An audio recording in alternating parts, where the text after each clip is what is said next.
Nagsisimula ang anime sa bida, na pinangalan ng Kiefer Vampire, isang kalahating vampira na tao na nasa gitna ng pakikipaglaban sa mga asasin na nakabalot ng itim na damit.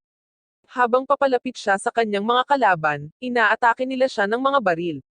Pagkatapos ng makatagpo ang isang binata na may puting buhok at asul na mga mata, na natatakpan ng mga benda, napigilan ni Kiefer ang pag-atake gamit ang kanyang kamay. Nang mapansin ang antas ng pakikipaglaban ng binata, tinanong siya ni Kiefer tungkol sa kanyang kaugnayan sa ilang organisasyon ng pagpaslang. Gayunpaman, nananatiling tahimik ang binata, at bago pa makapaglansad ng panibagong atake si Kiefer, isang lalaking nakasuot ng kaparehong uniforme ni Kiefer ang nagpagulat sa kaaway sa pamamagitan ng isang pag-atake, na naging dahilan upang sila ay malito at tumakas sa eksena. Doon nila natuklasan na si Elmo, ang maharlika na ang kaligtasan ay kailangan nilang garantyahan, ay nasawi na. Nang maglaon, nakita namin si Kiefer na nakatuon sa pagbabasa ng libro habang naglalakbay sa pamamagitan ng tren. Ipinaliwanag niya sa amin na sila ay nasa Carbel, isang lugar kung saan ang mga blok ng lungsod ay magkakaugnay sa pamamagitan ng mga riles ng tren. Ito ang tanging ligtas na kanlungan sa planeta na kilala bilang Fandor, binansagan na Lamp World dahil sa walang hanggang kadiliman na naghahari sa labas ng mga lungsod. Dahil dito, may mga nilalang na kinain ng kadiliman, tinatawag na lycanthropes na umaatake sa mga tao. Pagkatapos, pinapanood namin ang lungsod na pupuntahan ni Kiefer na pinailawan ng magic. Pagdating sa istasyon, nakatagpo niya ang isang babae na may pulang buhok. Nagkataon, pareho silang nagpapahayag ng parehong paghanga kapag pinag-iisipan ang dakilang lungsod pagkababa ng tren. Sa sandaling iyon, inalok siya ni Kiefer ng kanyang kamay at nag-aalok na samahan siya sa kanyang destinasyon. Gayunpaman, tinanggihan niya ang alok at naghiwalay ang kanilang mga landas.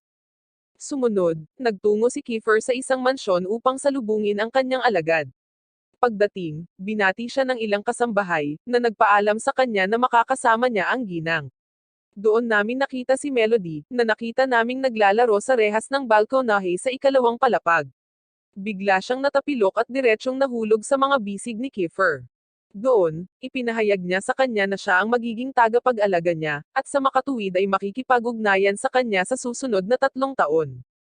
Susunod, narinig ang isang kampana na pumipigil sa kanyang pagtatanghal, na nagpapahiwatig ng simula ng mga klase ng babae, at ipinaalam kay Kiefer na dapat siyang dumalo kasama niya bilang kanyang tagapag-alaga. Pagdating sa akademya, isang babae na nagngangalang Nirvana ang lumapit kay Melody upang kutsain siya dahil sa kanyang pagka-late, at pagkatapos ay hinamon siya sa isang practice duel. Habang ang mga babae ay magkaharap, itinuro ni Kiefer na si Melody ay isang inapo ng isa sa 3 pinakamahalagang pamilya ng mga paladin sa mundo. Nagkakaroon ng mga pamilyang ito ng kakayahang pamahalaan ang mana kapag sila ay 8 taong gulang, na nagbibigay sa user ng iba't ibang kakayahan, kabilang ang pagpapahusay ng pisikal na lakas. Gayunpaman, maliwanag na si Melody ay hindi nagtataglay ng mana, kaya siya ay itinuturing na walang kakayahan ng iba. Kasunod nito, natalo ni Nirvana si Melody at pinahiya siya sa harap ng lahat ng kanyang mga kasama, na inihayag na ang pangarap ni Melody ay sumali sa Crest Legion. Dagdag pa niya, naisip niyang nakakatawa nang malaman niyang sinabi iyon ng sikat na incompetent na babae. Pagkatapos ay binanggit niya na ang bagong tutor ni Melody ay bahagi ng elite ng Crest Legion. Sumunod, ikinumpara niya si Melody sa kanyang pinsan na si Alisa, na sinasabing kayanan niyang kontrolin ang Paladin class. Kaya naman, kung tatanggap siya ng tulong ni Kiefer, mabilis siyang sasali sa organisasyong iyon. Pagkatapos nito, tumakas si Melody sa lugar na nalubog sa kahihiyan, habang sinusundan siya ng kanyang pinsan na si Alisa. Nang maabyutan niya siya, binalaan siya ni Melody na lumayo at itigil ang pakikitungo sa kanya na parang magkaibigan sila. Nang maglaon, nakita namin si Kiefer sa kanyang silid na nagsusulat ng mga tala tungkol sa kanyang nasaksihan noong araw na iyon. Sa kanyang mga tala, binanggit niya na ang lolo ni Melody, si Mr. Mulgrew, ay nagdududa na siya ay isang lehitimong anak ng mga angel dahil hindi niya nagising ang kanyang mana. Nang maglaon, tumungo tayo sa mga alaala ni Kiefer kung saan binanggit ng kanyang kapareha na si Mr. Ernest ay pinaghihinalaang may relasyon sa ina ni Melody. Para sa kadahilanang ito, kinailangan nilang igarantya ang kanilang kaligtasan upang makakuha ng impormasyon tungkol sa tsismis na ito. Dahil dito, ang kanyang misyon ay maging tutor ng dalaga at ibahin siya sa isang taong karapat-dapat sa Maharlika. Susunod, dumating si Kiefer sa konklusyon, pagkatapos na obserbahan siya sa buong araw, na si Melody ay walang anumang kakayahan. Sa makatuwid, hindi siya ang biological na anak ng Night Duke, si Felgus Angel. Naghahanda siyang tuparin ang kanyang pangalawang misyon, ang pagpaslang kay Melody. Binanggit niya na ang paggawa nito ng mabilis ay hindi magiging komportable. Gayunpaman, mahirap para sa kanya na makita ang buhay na meron si Melody. Siya ay produkto ng isang mayaman ngunit karaniwang uri na ina, at ang lalaking nakarelasyon niya ay hindi nagtataglay ng kung ano ang kailangan para maging paladin at ngayon ay nasawi na. Napagtanto niya na siya ay matatag na nagtitiwala sa kanyang sariling talento, ngunit hindi ito sapat upang makayanan ang buhay ng pagdurusa na kanyang nararanasan. Sa sandaling iyon, kinuha ni Kiefer ang isang bote na itinatago niya sa kanyang portfolio at pumunta sa silid ni Melody, ngunit napagtanto na wala siya roon. Kaya, hinahanap niya ang babae sa buong lungsod. Pagkatapos, napagtanto niya na siya ay hinahabol ng tatlong nilalang. Kaagad, naalala ni Melody na narinig niya ang madalas na paggigipit ng kanyang lolo ngunit hindi niya nagawang ilabas ang kanyang mana. Dahil napakabihirang makakita ng mga nilalang ng gabi sa napakataas na lungsod, napagpasyahan ni Kiefer na ito ang gawain ni Lord Morgo, na sinubukang pilitin si Melody na gisingin ang kanyang mana sa pamamagitan ng pagpilit sa kanya na lumaban. Pagkaraan ng ilang sandali na labanan ang mga halimaw, nagawa nilang itumba ang kanyang kahoy na espada, at siya ay bumagsak sa lupa, pagod habang kumukuha ng mga tama. Hinawakan siya ng isa sa mga halimaw sa buhok upang gupitan ito, ngunit sa sandaling iyon, nakikiusap siya sa kanya na huwag dahil ang kanyang buhok ay ang tanging alaala niya sa kanyang ina. Sa sandaling iyon, napagtanto ni Kiefer, na nagmamasid sa laban, na hindi humingi ng tulong si Melody sa mga gwardya dahil kung gagawin niya, tatanggapin niya na hindi siya bahagi ng pamilyang Angel at hindi nagtataglay ng mana. Kaya naman, sa tingin niya ay isang malupit na biro ang buong sitwasyong ito. Kaagad pagkatapos, tinapos ni Kiefer ang lycanthrope na humahawak sa buhok ng kanyang binabantayan, at naglaho ito sa napakaraming particle ng enerhiya. Pagkatapos ay ginamit niya ang kanyang mana para itumba ang iba, habang sinusubukan nilang tumakas mula sa kanyang espada. Ngunit ang kanyang mga pagsisikap ay walang kabuluhan, dahil hindi siya papayag na makatakas ang mga halimaw na nanakit sa kanyang patron. Pagkatapos, ginagamit niya ang kanyang kakayahan sa Phantom Trident na binubuo ng pagdoble sa gilid ng kanyang espada gamit ang kanyang enerhiya. Sunod-sunod na namangha si Melody dahil hindi niya inaasahan na may magliligtas sa kanya. Pagkatapos nito, inaalok ni Kiefer ang kanyang kamay. Gayunpaman, naaalala ni Melody na hindi siya maaaring magpakita ng kahinaan at pinamamahala ang tumayo ng mag-isa. Pagkatapos ay humihingi siya ng paumanhin para sa abalang naidulot niya sa kanya. Nang makita niya ito, napagtanto ni Kiefer na ganito ang kilos niya dahil palagi siyang nag-iisa at walang masasandalan. Ito ay nagbibigay inspirasyon sa kanya na nais na masaksihan para sa kanyang sarili ang sandaling makilala niya ang kanyang kapangyarihan, at bigyan ang babae, na nakatira sa isang malupit na mundo, ng pagkakataon. Pagkatapos, hinawakan niya ang kanyang mga kamay at hiniling sa kanya na payagan siyang iligtas siya, dahil gusto niyang maging suporta niya. Sinasabi ni Kiefer na kahit anong bagyo ang haharapin niya, darating siya sa kanyang tawag. Pagkatapos ay tinanong niya siya kung ipagkakatiwala niya sa kanya ang kanyang buhay, dahil ang tanging paraan na alam niya para gisingin ang kanyang mana ay walang garantiya ng tagumpay, at kung mabibigo ito, maaari itong magresulta sa kanyang kasawian. Matapos magmuni-muni, tinanggap ni Melody ang kanyang proposal, at ipinangako sa kanya ni Kiefer na, salamat sa kanyang sakripisyo, ay lalaan niya ang kanyang buhay sa kanya. Pagkatapos, kinuha ni Kiefer ang parehong bote na kinuha niya sa malitin niya kanina, ininom ito, at pagkatapos ay ipinasa sa bibig ni Melody. Kaagad, nakatulog si Melody na puno ng sakit at paghihirap ngunit napanatili ang kanyang katinoan at ginaisang ang kanyang mana. Maya-maya, nakita namin si Melody na nagpapakita sa mga kasambahay na mayroon siyang mana. Pagkatapos, pinasalamatan niya sila sa lahat ng mga taong ito kung saan sinuportahan at tinulungan nila siya, dahil kung wala sila, hindi ito magiging posible. Mula sa malayo, pinagmamasdan ni Kiefer ang grupo ng mga babae at napagtanto niyang wala ng atrasan. Nagpasya siyang itago ang katotohanan na si Melody ay isang iligal na anak na babae, ang produkto ng kagagawan ng kanyang ina, at siya ay bahagi ng Assassin's Guild na tinatawag na White Knight. Sa makatuwid, kailangan niyang hintayin si Melody na maging mahusay sa kanyang mga kakayahan upang hindi matuklasan, or pareho silang haharap sa kasawian sa kamay ni Morgo at ng guild. Sa isang pagbabago ng eksena, nakita namin si Kiefer na nagsasagawa ng pagsusuri sa pisikal na kondisyon ni Melody. Sa pamamagitan ng pagtanggap ng gamot, nagkaroon siya ng kakayahang gumamit ng mana, kaya kailangan niyang alisin ang anumang abnormalidad. Pagkatapos ay hiniling niya sa kanya na magpalit ng posisyon upang masuri niya siya mula sa harapan. Gayunpaman, nakita ni Melody na nakakahiya ang sitwasyong ito at tinanong siya kung ganoon din ang nararamdaman niya. Dito, sinasagot ni Kiefer na ganoon din ang nararamdaman niya, ngunit sinanay siyang itago ang kanyang emosyon. Idinagdag niya na ang prosesong ito ay kinakailangan dahil ang posibilidad na magdulot ng pinsala ay nagpapanatili sa kanya sa gabi. Nang marinig ito, kusang loob na tinanggap ni Melody ang dapat nilang gawin, at binigyan siya ng pahintulot na suriin ang kanyang katawan kung may anumang abnormalidad.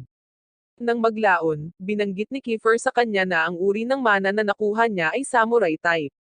Sa makatuwid, dapat niyang itago ito dahil sa kanyang posisyon, maaaring kumalat ang hindi kasiya siyang tsismis. Samantala, umaasa si Kiefer na makakagawa siya ng track record na karapat-dapat sa isang aristocrat at dahil iyon lang ang paraan para mabuhay silang dalawa. Pagkatapos, nakita naming tuwang-tuwa si Melody dahil malapit na siyang magkaroon ng isang napakahalagang class, at sa wakas, meron na siyang mana para maipakita niya ito sa kanyang mga kaklase. Sa sandaling iyon, sinabi sa kanya ni Kiefer na hindi niya magagamit ang kanyang mga kakayahan sa loob ng isang linggo, na kung saan gaganapin ang pampublikong paligsahan. Kaya naman pinagbabawalan niya itong gamitin ang mana sa labas ng mga practice nito sa kanya.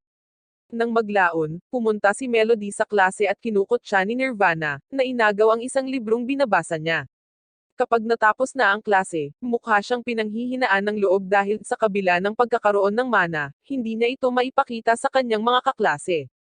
Kaya, sinabi sa kanya ni Kiefer na ang kanyang kakayahan ay hindi pa rin perpekto, at sa makatuwid, kailangan niyang sanayin upang pahusayin ito. Sa sandaling iyon, napagtanto ni Kiefer na sila ay pinapakinggan, kaya nagpasya siyang harapin ang mga sumusunod. Tapos nadiskubre namin na nasa likod pala nila ang babaeng may pulang buhok na nakilala niya sa subway, kasama ang pinsan ni Melody. Nang walang pag-aalinlangan, nagpasya siyang ipakilala ang kanyang sarili kay Kiefer at sinabi sa kanila na ang kanyang pangalan ay Rosanna, na tutor ni Alisa.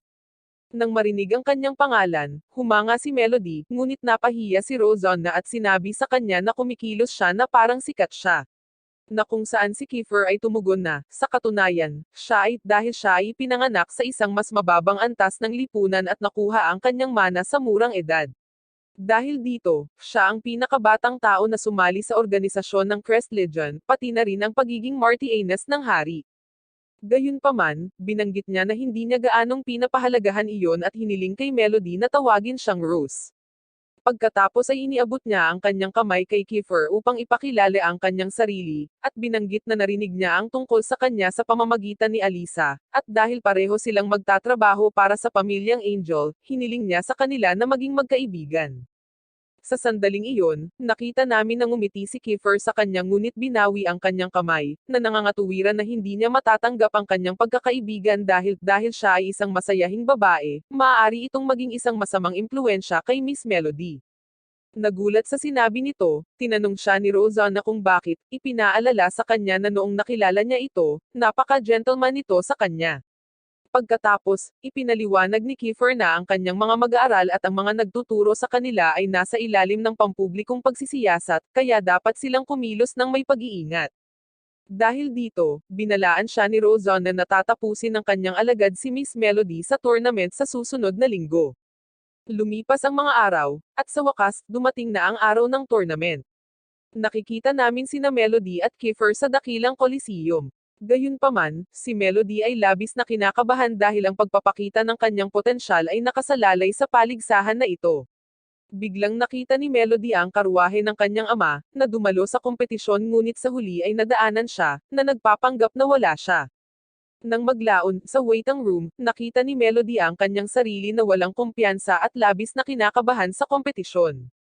Dahil dito, nag-aalala si Kiefer na maaaring hindi niya maipakita ang kanyang buong potensyal dahil sa kanyang estado ng pag-iisip.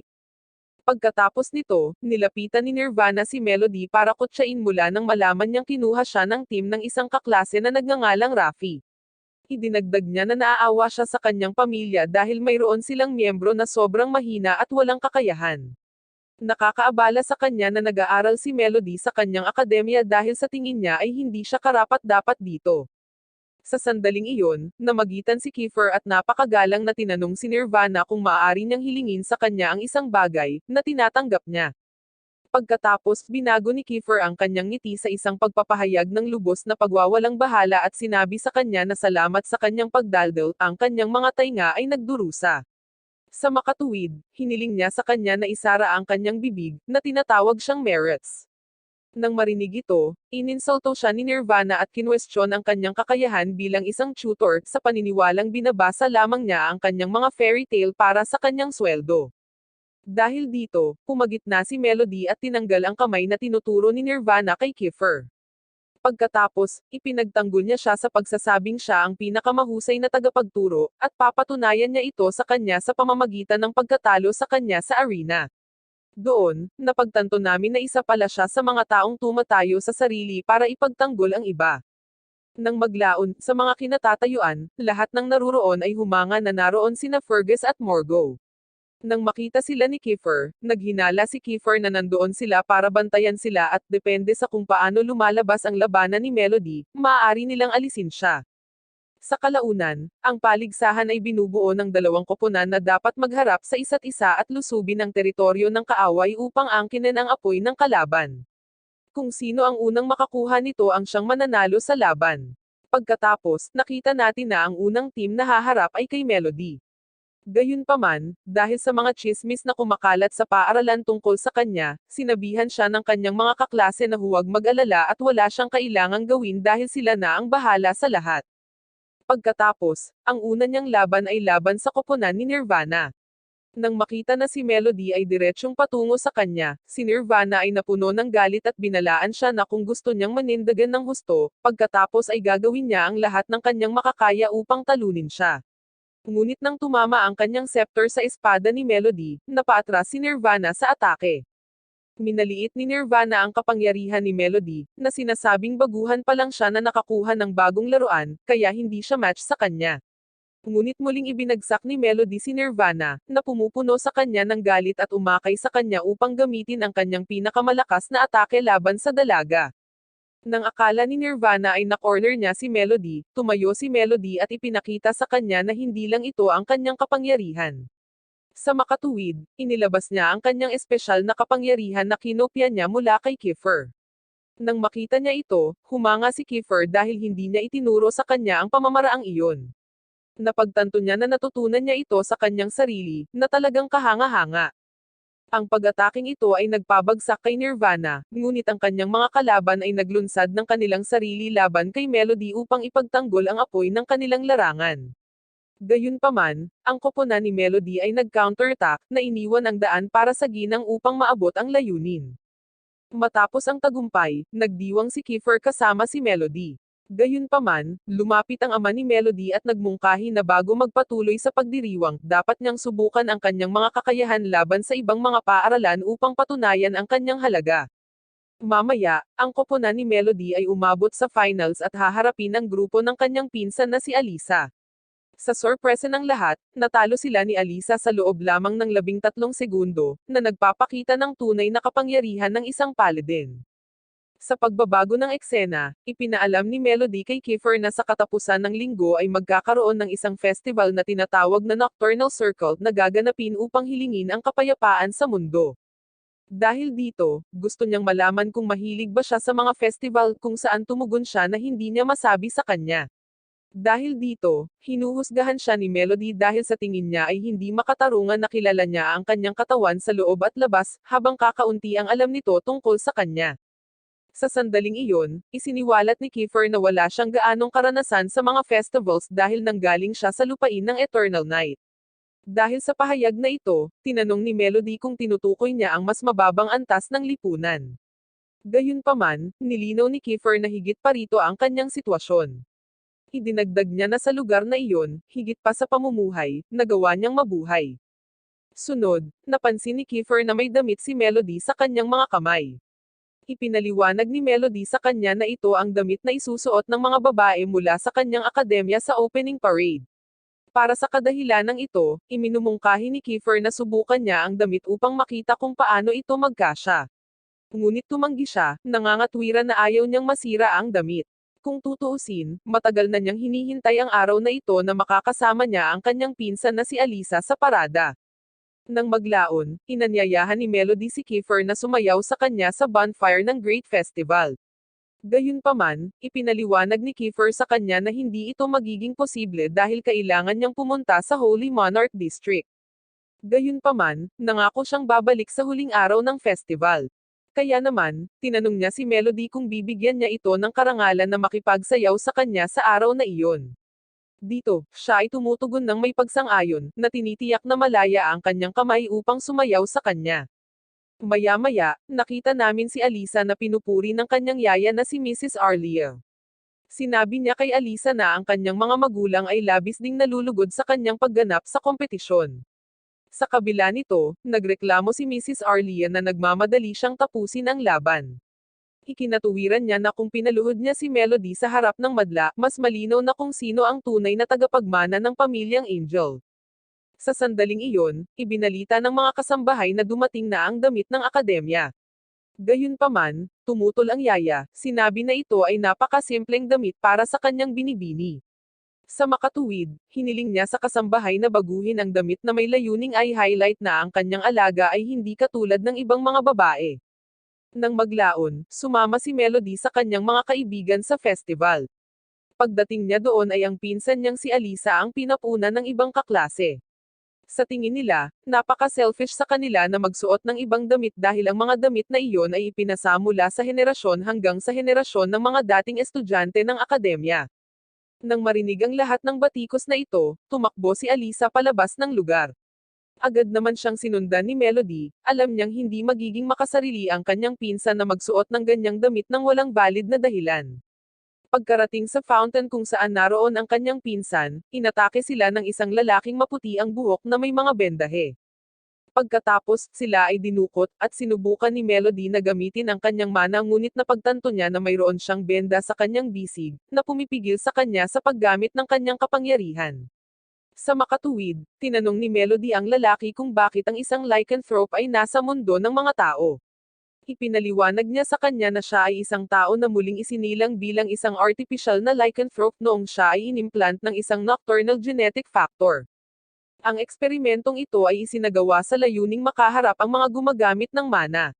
Bilang karagdagan, idinagdag niya na kabilang siya sa isang organisasyon na kilala bilang Grimfies. Nang marinig ang lahat ng ito, nagtanong si Melody kung bakit nila siya dinukot. Ipinaliwanag niya sa kanya na sa araw ng paligsahan, ginamit niya ang kanyang kapangyarihan sa isang napakakapansin-pansin na paraan, na nakakuha ng kanyang pansin at humantong sa kanyang pagkadukot. Sa sandaling iyon, dinala ng ilang nilalang ang kanyang pinsan na si Alisa, na walang malay. Sinubukan siyang lapitan ni Melody ngunit pinigilan siya ng lalaki. Ipinapanukala ng lalaki kay Melody na i-mutate niya ang kanyang Paladin class na ililipat ang kakayahan ng kanyang pinsan sa kanyang katawan. Gayunpaman, nagbabala siya na ang prosesong ito ay maaaring mag-iwan sa kanya na baldado or humantong pa sa kasawian kung may mali.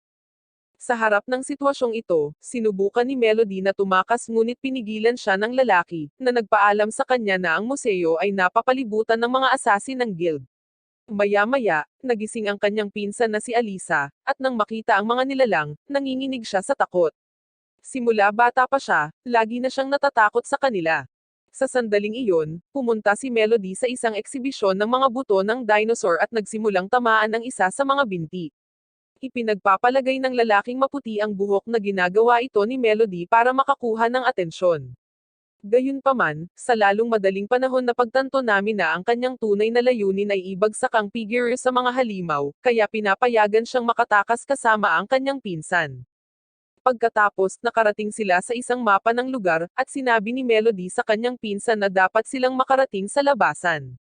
Higit pa rito, dahil ang kanilang mana ay nakalock, kailangan nila ng kahit isang antas ng Diyos na sandata. Sa sandaling iyon, napagtanto ni Melody na ang wardrobe ng kanyang pinsan ay may mga accessory na may divine level. Doon, ipinaliwanag niya kay Alisa na tinuruan siya ni Kiefer na isaalang-alang ang lahat ng mga opsyon na inaalok sa kanya ng kanyang kapaligiran, ginagawa ang anumang kinakailangan upang mabuhay, kahit na nangangahulugan ito ng pagwasak sa mundo. Kaya, nag-improvise siya ng isang torch sa mga damit ni Alisa. Ngunit sa sandaling iyon, dumating ang mga halimaw upang salakayin siya. Kaya naman, bumagsak si Melody sa lupa.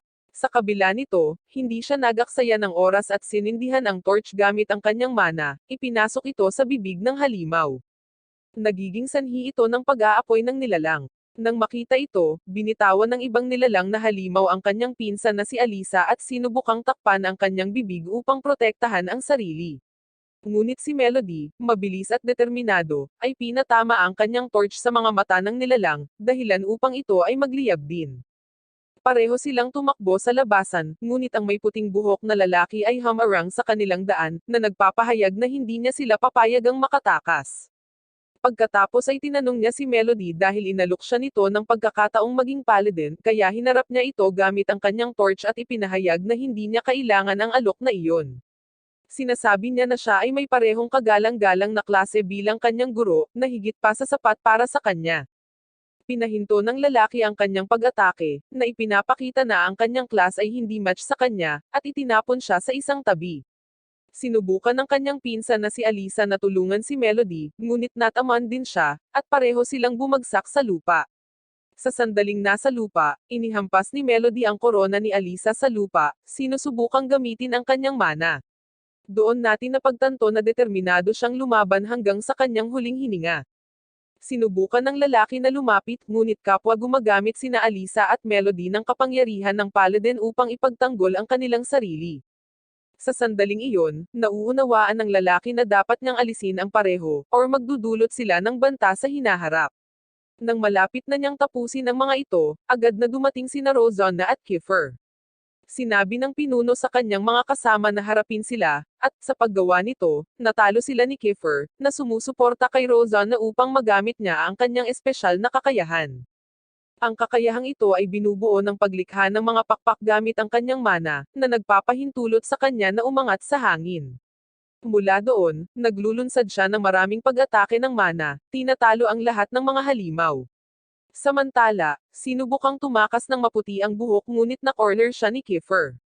Pagkatapos ay isiniwalat ng lalaki na dahil umalis siya sa trabaho sa kalagitnaan, ipinadala siya ng kanyang guild upang tapusin si Melody, na nagpapatunay na ito ay ipinadala ni Mr. Mugro. Nang maglaon, ang lalaki ay kumuha ng isang parte ng karne sa kanyang malita at tinuturok ito ng isang mahiwagang sangkap.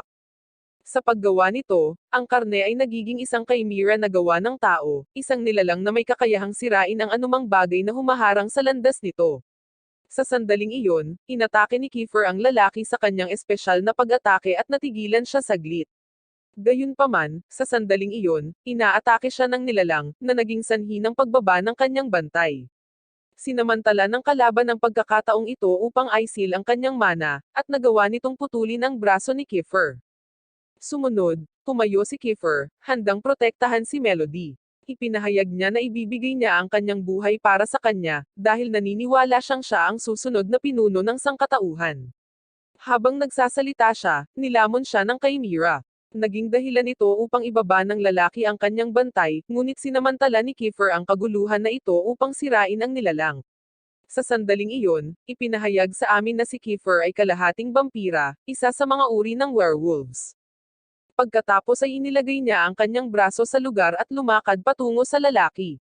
Tinanong niya siya kung ano ang ginagawa ng isa sa pinakamakapangyarihang nilalang ng night doon, at ipinaalala sa kanya ni Kiefer na tulad niya, kalahating tao siya. Sa wakas, sinabi niya sa kanya na hindi niya siya tatapusin dahil natuklasan niya na si Melody ay isang paladin class. Kinukumpirma nito na siya ay isang inapo ng Night Duke. Nagpa siya si Kiefer na iwanan siya ng di pinapaslang upang mapunta siya sa kanyang amo at sabihin sa kanya ang nangyari. Binalaan siya ng lalaki na kung hindi nila sisirain si Melody, hahabulin din siya nito. Gayunpaman, may kumpiyansa, ipinagtapat ni Kiefer na kung darating siya para sa kanya, malugod niyang iaalay sa kanya ang kanyang leeg. Nang maglaon, nagkita sina Kiefer at Melody sa isang balkonahe, handang sumayaw. Sa sandaling iyon, ipinagtapat ni Melody na gusto niyang manatili sa tabi niya magpakailanman. Bagamat siya ay isang mahinang babae ngayon, hiniling niya sa kanya na hintayin siya dahil siya ay magiging isang babaeng karapat-dapat sa kanya. Ang sinabi ni Melody ay nagpaisip kay Kiefer na gusto niya ng higit na kapangyarihan. Siya ay tumugon na tutulungan niya siya na mas lumakas at samantala, siya ay matatawag na kanyang ward.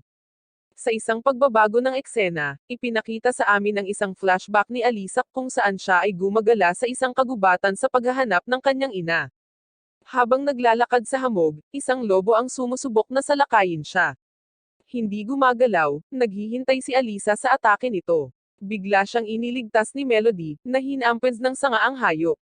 Kapag ligtas na, tumungo sila patungo sa kaligtasan, ngunit si Alisa ay masyadong natatakot na maglakad ng mag-isa.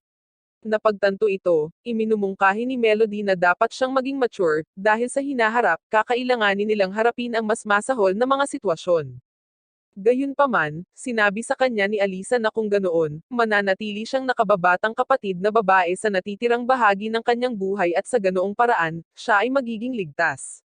Kasunod nito, si Melody at ang kanyang pinsan na si Alisa ay tumungo sa klase. Close na close sila kasi sa linggo na iyon magkaklase sila. Kaya naman, nagkomento si Rosanna kay Kiefer na kapag ganoon ang kinikilos nila, parang magkapatid talaga sila. Sa sandaling iyon, kumalas siya sa pagkakahawak nito at binalaan siya na hindi sila magkaibigan, dahil kabilang sila sa iba't ibang sangay ng pamilya at sa makatuwid ay magkaribal. Kaya, dapat nilang panatilihin ang mga pagpapakita sa harap ng kanilang mga kliyente. Pagkarinig nito, binanggit ni Rosanna na hindi ito mahalaga dahil maayos ang pakikitungo ng kanilang mga bantay, kaya ganoon din ang dapat nilang gawin. Pinarealize niya sa kanya, na kahit ganoon ang iniisip niya, hindi lahat ng tao ay ganoon ang iniisip. Pagkatapos ay itinuro niya si Mrs. Arlia, na puwersahang idinagdag ang kanyang pangalan sa listahan ng mga bisita at tila hindi masyadong nagustuhan ang sitwasyon. Nang maglaon, nagtitipon ang mga babae sa akademya sa Great Hall ng Glass Castle. Ipinaliwanag sa kanila ng direktor na, sa loob ng isang linggo, sila ay tutuloy doon ng walang anumang pakikipag-ugnayan sa labas ng mundo. Sa mga araw na iyon, sila ay ilalagay sa pagsubok, na tutukayan ang mga nanalo sa Luna Lumiere Selection Tournament, na gaganapin kasabay ng isa pang Girls Academy. Bukod pa rito, ang bawat akademya ay magkakaroon ng 2 kadit na kakatawan sa kanila at lalaban sa kalaban para makuha ang titulong Luna Lumiere. Sa mga babae, may bulong-bulungan na ngayong taon, ang mga paboritong mananalo sa titulong Moon Goddess ay ang mga mag-aaral sa huling taon. Nang maglaon, ang mga babae mula sa Utrecht Academy ay nagpakita sa kastilyo ngunit pinigilan ng mga gwardya ng gate na humiling sa kanila na magpakita ng patunay na sila ay tinanggap na naruroon.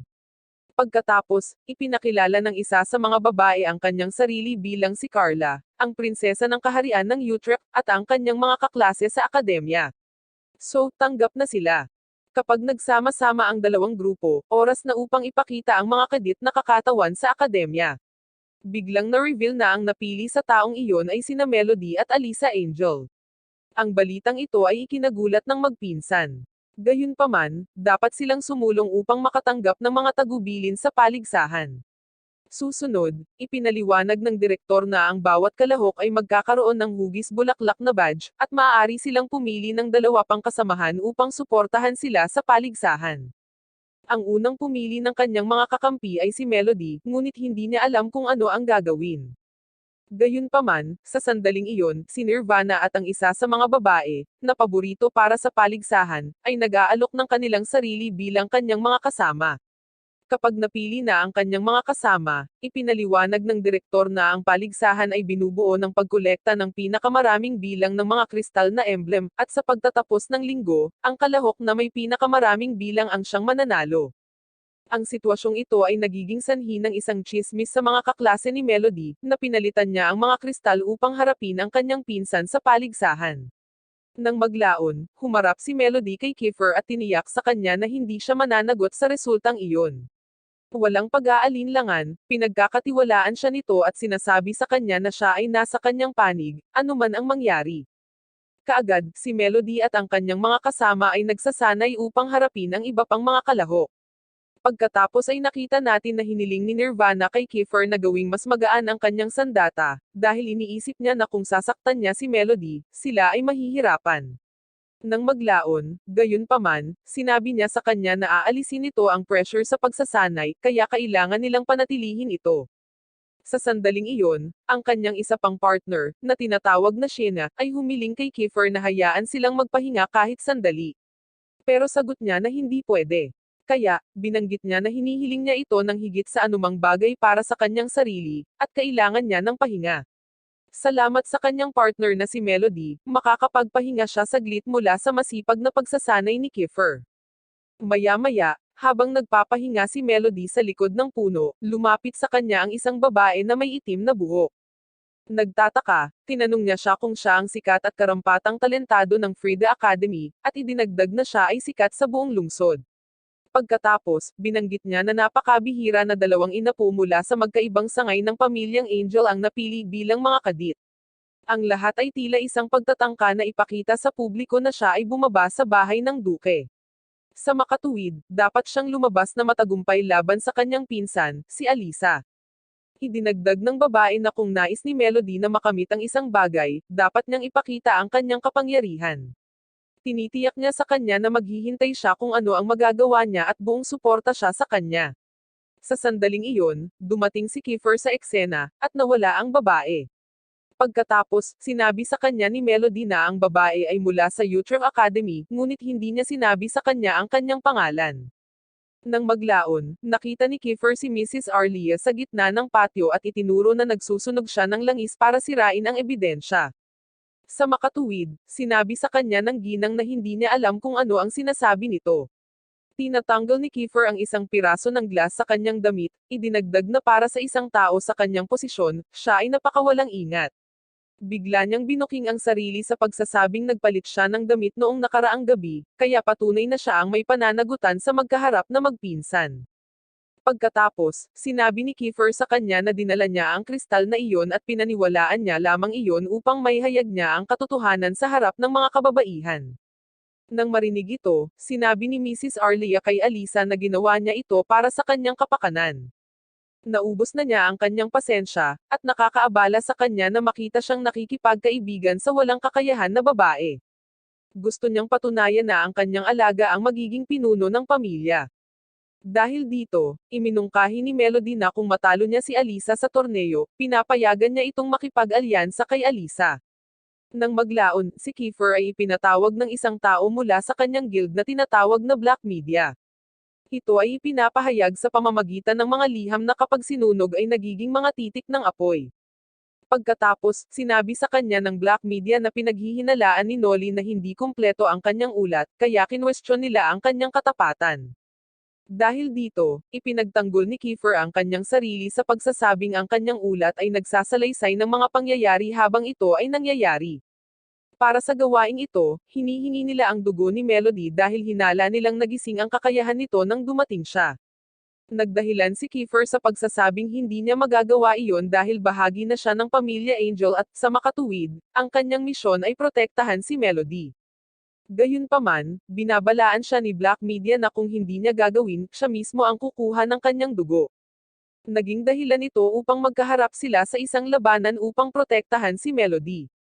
Sa gitna ng labanan, sinubukan ni Roseanne na namamagitan ngunit hindi niya madaig si Black Media habang inaatake siya nito gamit ang iba't ibang diskarte, na nagdulot ng pagkalito sa kanya. Sa sandaling iyon, ipinaliwanag ni Kiefer na mayroong 7 uri ng mana: Fencer, Gladiator, Samurai, Maiden, Gunner, Mage, at Cleric. Ang bata ay nagtataglay ng isang uri ng mana na tinatawag na Clown, isang natatanging kakayahan na nagpapahintulot sa kanya na kontrolin at gayahin ang lahat ng uri ng mana. Nang maglaon, nagpa siya si Black Media na tumakas bago siya mahuli ng mga rektor ng akademya at binalaan sila na palagi siyang nasa anino. Pagkatapos nito, nakita naming pumunta si Alisa sa kwarto ni Melody. Binanggit niya na hahayaan niya ang kanyang sarili na manalo sa torneo upang pareho silang lumikha ng isang alyansa. Gayunpaman, nilinaw niya na hindi niya ito ginagawa para kay Melody kundi para sa kanyang sarili, dahil gusto ni Alisa na maging kanyang nakababatang kapatid na babae sa natitirang bahagi ng kanyang buhay at palaging nasa tabi nito. Nang maglaon, nakipagpulong sina Kiefer at Rosanna sa direktor upang hilingin sa kanya na suspindihin ang paligsahan. Ipinaliwanag nila na ang taong nakaharap nila ay ang sikat na black media, isang assassin na kilala sa buong Holy Monarch District. Siya ay isang propesyonal sa paglusot at maaaring magpanggap na sino man sa mga mag-aaral na ginagawang mapanganib na magpatuloy sa paligsahan. Sa kabila ng lahat ng ito, ang direktor ay nagpasya na ang torneo ay magpapatuloy sa kurso nito ng regular at hindi magbabago ang kanyang isip tungkol doon. Pagkatapos nito, nakita namin na nasa dining room ang mga babae, ngunit malayo sa isa't isa sina Melody at Alisa. Nang makita ito, tinanong ni Rosanna si Alisa kung may nangyari sa kanilang dalawa. Sa sandaling iyon, sumabad si Mrs. Arlia at sinabing halatang ayaw ni Alisa na makasama ang incompetent na babae na mas mababa sa kanya. Idinagdag niya na ang lahat ng tao sa silid na iyon ay pareho ang iniisip, kaya nagmumukhang katawa-tawa si Melody sa harap ng lahat ng kanyang mga kaklase. Sa lahat ng mga chismis na ito, umupo si Nirvana sa tabi ni Melody at sinabi sa kanya na kung ang mga komentong iyon ay nakakaabala sa kanya, dapat niyang sabihin sa kanya ang isang bagay. Pagkatapos ay dumating si Sheena, at binanggit sa kanila na pakiramdam niya ay mahusay ang kanilang koponan sa labanan. Sa ganitong paraan, lumilipas ang mga araw habang nagsasanay ang mga babae para sa labanan at tumatanggap ng mga espesyal na klase, kaya dumarating ang araw bago ang paligsahan. Pagkatapos nito, nakipagkita si Kiefer kay Melody sa kanyang silid at tinanong siya kung may nangyari kay Alisa. Pagkatapos binanggit niya sa kanya na sa unang gabi ng pagiging nasa Glass Castle pumunta si Alisa sa kanyang silid at sinabi sa kanya na hahayaan niya ang kanyang sarili na manalo sa huling torneo upang pareho silang bumuo ng isang alyansa. Ito ay nagpapaisip kay Melody kung dapat ba talaga siyang nasa ganoong posisyon. Gayunpaman, sinabi sa kanya ni Kiefer na hindi niya dapat ihambing ang kanyang posisyon sa sinuman. Ang dapat gawin ni Melody ay ipaliwanag ang sarili, dahil napaka-selfish niya na ipalagay na naiintindihan siya ni Alisa kapag wala siyang sinabi. Kaya naman, pinayuhan siya ni Kiefer na makipag-usap sa kanya sa araw ng paligsahan. Iminumungkahi niya na humingi ito sa kanya ng paliwanag tungkol sa kung ano ang ibig niyang sabihin sa araw na iyon, at kung ano ang kanyang tunay na damdamin. Susunod, ang lahat ay nagkikita sa Glass Castle upang simulan ang paligsahan kung saan ang mga napili ay maghaharap sa isa't isa. Sa sandaling iyon, nakita namin na sina Kiefer at Rosanna ay alerto sa anumang kaina-hinalang paggalaw, dahil hindi nila alam kung nakalusot si Black Media tulad ng sino man sa mga estudyante. Sa makatuwid, sinabihan ni Kiefer si Rosanna na bantayan ang mga babae habang siya ay maglilibot sa labas upang makita kung maaari niyang mahuli si Black Media. Nang maglaon, nakita namin na nakatagpo ni Kiefer ang may itim na buhok na babae na nakipag-usap kay Melody sa puno. Habang siya ay nasa bubong, naghinala si Kiefer na maaaring siya ay si Black Media, kaya inatake niya siya. Sa sandaling nasa lupa, sinubukan ng babae na ligawan si Kiefer at hiniling sa kanya na hayaan itong gawin ang gusto niya. Gayunpaman, hinugot ni Kiefer ang kanyang espada upang salakayin siya at hiniling na huminto siya sa pag-arte, at ibunyag ang kanyang tunay na pagkatao. Sa sandaling iyon, ang babae, na tinatawag na Maricar, ay lumaban at nahayag na may espesyal na kakayahan, ang Diabose, na sumisipsip ng mana. Doon, napagtanto ni Kiefer na hindi siya si Black Media dahil ang kakayahan niya ay maaaring gayahin lamang ang mga kasanayang mas mababa kaysa sa kanya, kaya humingi siya ng tawad at nagpatuloy. Sa isang pagbabago sa eksena, nakita namin na magkaharap sina Alisa at Melody sa labanan, ngunit hindi siya kinakausap ni Alisa. Habang nag-aaway sila, hiniling ni Melody kay Alisa na sabihin sa kanya ngayon kung mayroon siyang sasabihin sa kanya. Naging dahilan ito para aminin niya na sa tingin niya ay mahina si Melody, kaya naman ayaw niya itong komprontahin. Pagkatapos, inihayag niya na ang kanyang pangarap ay palaging maging kanyang nakababatang kapatid na babae, at iyon ang dahilan kung bakit ayaw niyang harapin siya sa lahat ng panahon. Ipinaliwanag niya na kung sila ay mag-away, malalaman ng lahat na siya ay mas makapangyarihan at iyon ang sisira sa kanyang pangarap. Ang gusto lang ni Alisa ay nasa likod ng isang taong kumikinang at hindi nakakaakit ng atensyon. Sa sandaling iyon, iniipon ni Alisa ang lahat ng kanyang mana para ilunsad ang kanyang huling pag-atake. Gayunpaman, sinira ni Melody ang kanyang depensa at binalaan siya na huwag siyang maliitin, na siya ay mas makapangyarihan at hindi niya kailangang mag-alala tungkol dito. Tinitiyak niya na kung magiging mas malakas si Alisa, siya ay palaging isang hakbang sa unahan. Matapos ang paghaharap na ito, nagyakapan ang magpinsan at inalis ang anumang hindi pagkakaunawaan. Susunod, nakita namin si Nirvana na naglulunsad ng isang pag-atake sa kanyang direksyon at kino-question ang katotohanan na si Melody ay gumagamit ng samurai class na mana. Sa sandaling iyon ay ibinunyag niya ang kanyang tunay na anyo at natuklasan namin na ito ay si Black Media. Kapag sinubukan siyang pigilan ng mga tagapangalaga ng gate, madali niyang natalo ang mga ito.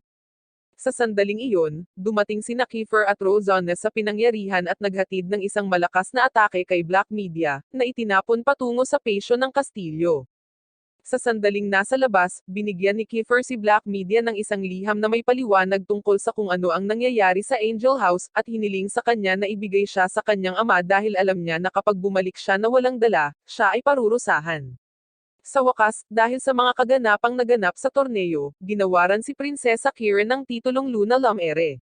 Sunod, nakita namin si Maricar na nakikipag-usap sa isang kaklase mula sa kanyang academy. Sinabi niya sa kanya na sa kanyang bag, bitbit niya ang isang Mona analyzer na ginamit niya upang mangolekta ng impormasyon mula sa lahat ng mga mag-aaral sa academy, kasama si Melody Angel. Kaya naman, sabik siyang malaman kung anong datos ang ihahayag nito.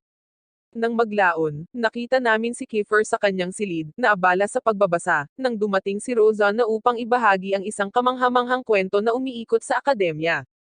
Sa pagbabago ng eksena, nakita namin sina Melody at Alisa na naglalakad sa hardin. Sa kabilang dulo, na iluminado ng lampara, makikita ang mga figure ni Salitcha at Maricar. Sinasabi nila sa kanila na ang landas ay malinaw upang maipagpatuloy nila ang kanilang paglalakbay. Pagkatapos ay tumungo sila sa isang underground tunnel. Sa kabilang banda, mayroong isang lihim na aklatan na hindi limitado sa mga tagapangasiwa.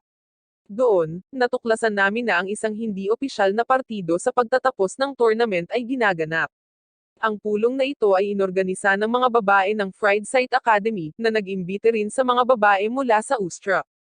Pagkatapos nito, ang mga mag-aaral mula sa parehong mga paaralan ay nasiyahan sa masasarap na pagkain at inumin, na nasasabik na makibahagi sa lihim na party na ito. Nang maglaon, nilapitan ng kampyon si Melody at sinabi sa kanya na hindi niya ipinakita ang kanyang buong potensyal sa paligsahan. Kaya naman, umaasa siyang mahaharap siya sa susunod na taon at hindi mapag-aalinlanganan ang kanyang tagumpay. Pagkatapos, pumagitna si Maricar at pinaalalahanan sila na may mahabang panahon pa hanggang next year, kaya posibleng malampasan siya ni Melody sa oras na iyon. Kaya, kailangan mong gawin ang iyong makakaya para maharap mo siya sa susunod. Tinanong ni Maricar si Melody kung mayroon siyang mga lalaki na kabahagi niya ng isang espesyal na relasyon. Sagot niya na wala siyang ganoon sa buhay niya. Pagkatapos ay ibinalik ni Melody ang tanong kay Maricar na tumugon na siya ay nasa parehong sitwasyon sa kanya. Pagkatapos, ibinaling nilang lahat ang atensyon kay Salitcha upang alamin ang kanyang tugon. Gayunpaman, inamin niya na mahiyain siya sa mga tao, kaya hindi niya maisip na magkaroon ng ganoong relasyon sa isang tao. Kaagad, nasaktan si Alisa na hindi nila siya tinanong kung mayroon siyang special someone. Gayunpaman, alam ng mga babae na ang kanilang isipan ay puno ng mga pag-iisip tungkol kay Melody, kaya nagpa siya silang lumipat sa ibang paksa at nagkwento ng mga nakakatakot na kwento. Sa sandaling iyon, pinutol siya ni Melody upang ituro na hindi gaanong hinahandle ng maayos ni Alisa ang kanyang takot. Kaagad pagkatapos, sinabi sa kanya ni Maricar na ang kwento na kailangan niyang sabihin sa kanila ay isang nakakatakot, ngunit sa parehong oras, ito ay isang kwento ng pag-ibig. Ito ay kilala sa Sky Mirror District dahil, matagal na ang nakalipas, isang mag-asawa ang lumipat sa lungsod na tumakas sa Land of Eternal Night upang magsimulang muli sa floor. Sa kabila nito, tinatrato sila ng mga lokal na mamamayan ng may pagkiling, at ang asawang lalaki, na bigo sa kawalan ng trabaho, ay nagsimulang tratuhin ng masama ang kanyang asawa. Gayunpaman, tiniis niya ang lahat ng may mapagsakripisyong debosyon. Ngunit isang araw, nawala sa isip ang asawa at, sa pamamagitan ng kutsilyo, nahugot ang puso ng kanyang asawa. Pagkaraang huminahon, napagtanto niya ang kanyang ginawa at tumakas habang hawak ang puso. Pero habang tumatakbo siya, natapilok siya at nabagsak ang puso ng asawa. Habang siya ay bumagsak sa lupa, ang kanyang puso ay nakipag-usap sa kanya, at sa wakas ay naunawaan niya kung gaano niya kamahal ang kanyang asawa, at na siya ay nakagawa ng isang hindi na mapananauli na gawain. Kasunod nito, nagpasya siyang itapon ang sarili sa dagat para makasama ang asawa sa kabilang buhay. Gayunpaman, sa sandaling kinuha ng lalaki ang puso sa kanya, ang bangkay ng kanyang asawa ay nagsimulang gumalaw sa sama ng loob, at gabi-gabi, hinahanap niya ang kanyang nawawalang puso, inaatake ang magagandang kabataang babae upang ilipat ang kanilang mga puso. Biglang na-off ang mga ilaw sa lugar, at isang babaeng nakasuot ng itim ang nagpakita sa gitna ng silid, at napagtanto nila na ang kanyang mga paa ay hindi nakadikit sa lupa. Dahil dito, ang lahat ng mga babae ay tumakbo palabas ng lugar at nakarating sa underground tunnel kung saan nakatagpo sila ng isang pink go na bumagsak sa kanila. Muli, tumakas sila sa takot na nauwi sa basa mula sa tubig at na-corner ng parehong babae na hamarang sa kanila sa silid.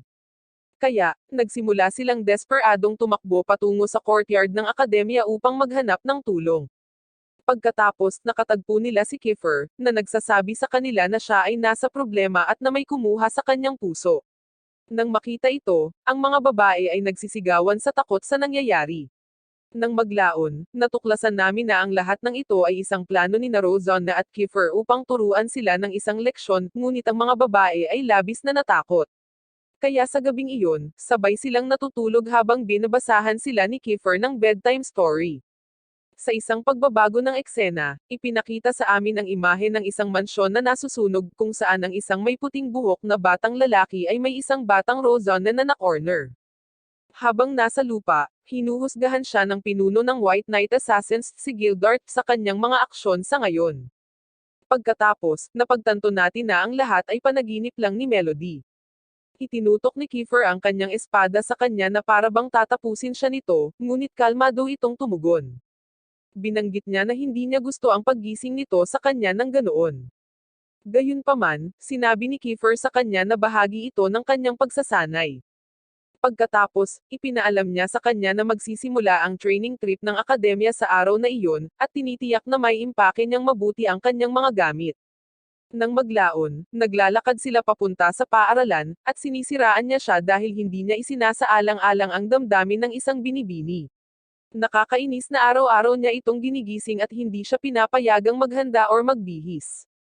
Pagkatapos, sinabi ni Kiefer na hindi hihintayin ng isang assassin na maging presentable siya upang salakayin siya.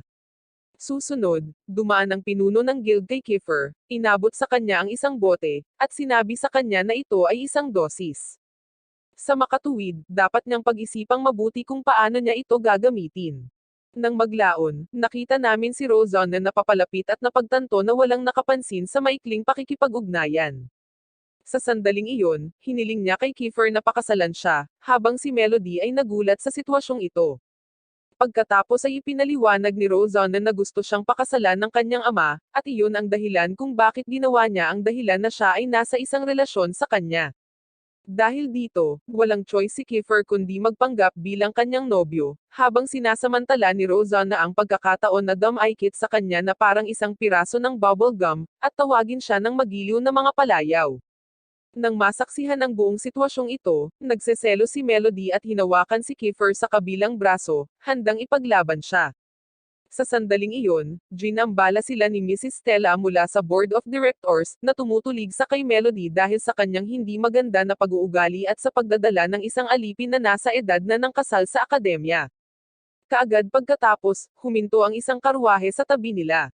Dito nagmula ang ama ni Rosanna, si Marky Blossom. Nandoon siya dahil siya ang magiging guide ng dalaga sa biyahe papuntang Shaga. Bilang karagdagan, kinikilala siya sa lipunan para sa pagiging isang awtoridad sa genetic engineering. Nang maglaon, sinabi ni Marky kay Rosanna na sa kanilang lungsod, inihanda na nila ang lahat para sa seremonya ng kanilang kasal. Kaya naman, sinamantala nila ang paglalakbay na ito kasama ang akademya upang makapagpakasal siya sa kanyang bayan. Agad na nilinaw ni Rosanna na wala siyang balak magpakasal. Kaya, hiniling niya sa kanya na huwag pansinin ang kanyang damdamin, dahil sinabi nito sa kanya na siya ay nasa isang relasyon kay Kiefer. Dahil dito, kinumpirma ni Kiefer na totoo ang sinasabi niya at nagde-date silang dalawa. Nang makita siya, nataranta si Marky, dahil si Kiefer ay kamukhang kamukha ng isang taong matagal nang nasawi. Sinabi niya sa amin na 7 taon na ang nakalilipas, mayroong isang serye ng mga kakilakilabot na pagpaslang, at naisip na isang 12 taong gulang na batang lalaki ang may pananagutan. Hawig na hawig ang mukha ni Kiefer sa batang iyon. Pagkatapos nito, inaanyayahan sila ng direktor ng akademya na pumasok sa silid upang magbigay ng sesyon ng impormasyon tungkol sa paglalakbay sa paaralan. Gayunpaman, sinabi ni Kiefer kay Melody na masama ang pakiramdam niya at kailangan niyang magpahinga. Pagkarinig nito, tinanong niya ito kung masama ang pakiramdam niya sa sinabi ni Mrs. Stella at Marky tungkol sa kanya. Kaya, tinitiyak niya sa kanya na hanggat kinikilala at pinahahalagahan siya nito, maaari siyang maniwala sa kanyang halaga. Nang maglaon, ang lahat ng mga mag-aaral sa akademya ay nagsasama-sama upang maghintay para sa briefing sa paglalakbay. Gayunpaman, dahil sa ugali ni Kiefer, nag-aalala si Melody na may bumabagabag sa kanya. Kaya, lumabas siya ng silid upang hanapin siya. Sa daan, nakatagpo niya si Black Media, na nakapasok at ngayon ay kilala bilang Profesor Lekwa. Sa sandaling iyon, isang boses sa kanyang ulo ang sumisigaw ng malakas sa kanya upang lumayo sa kanya. Dahil dito, tinanong siya ni Black Media kung okay na ba ang pakiramdam niya. Pagkatapos, tinanong siya ni Melody kung may naririnig din siyang boses ngunit sumagot siya na wala siyang naririnig. Sa sandaling iyon, nakarinig sila ng sigaw ng isang babae. Pagdating nila sa pinangyarihan, nakita nila ang isang walang malay na babae sa tabi ng direktor at ni Marky. Susunod, ipinakita sa kanila ni Marky ang kanyang pinakabagong imbensyon, na binubuo ng isang likido na, kapag ito ay nadikit sa apoy, ay nagpapakita ng pinagmulan ng mana ng taong nasa pinangyarihan. Kapag ginagawa ang test, iniulat niya na dahil sa asul na kulay ng apoy, ito ay isang lalaki na nasa kanyang teenage years. Dahil dito, hinala nila si Kiefer. Kaya naman, dinadahilan niya ang kanyang sarili sa pagsasabing sa sandaling iyon, wala siyang ebidensya na magpapatunay sa kanyang kawalang kasalanan.